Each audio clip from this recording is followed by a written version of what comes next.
المفروض لما اجي استهدف الشيست على الفلاي العب ازاي؟ بصوا يا جماعه، هل اربطه كده؟ فانا لو ربطته كده مش هيبقى مديني مدى حركي كامل. بصوا كده، وقف هنا، فلو وقف هنا ايه اللي حصل؟ ما عديتش ستريتش كامل. الصح ان انا اعمل ايه؟ اربط الجهاز ده لورا الطريقه دي، خليها عند 3 مثلا اهو الطريقه دي.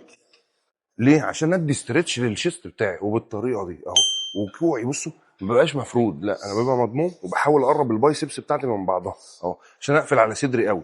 وفي ناس بتلعبها بالطريقه دي، ان انا بلعب كده. انا كده ما بلعبهاش، انا كده مش مستهدف الشيست قوي، انا كده مستهدف الكتف الامامي. في الصح ان انا بطلع بالجلوس سنه بسيطه، بشد صدري قوي، وبقفل كده وبقفل اهو بالطريقه دي اهو، واعمل ستريتش واطلع بالطريقه دي واثبت اهو، بالطريقه دي واثبت بالطريقه دي، واقفل على الشيست بتاعي، واقفل على الشيست كله. وده اهم بديل ان انا ادخله يوم الشيست بعد ما بخلص الاشكال بتاعتي، سواء فلات سواء ابر سواء لور. ده هيفرق معانا جدا، هيخلي شكل الشيست بتاعك حلو قوي. والعبه صح. ولو عايز تعرف كل التمارين صح ابعت لي، انا قد التحدي وانا ابعت لك البرنامج المخصوص ليك. ادي حبكم في الله.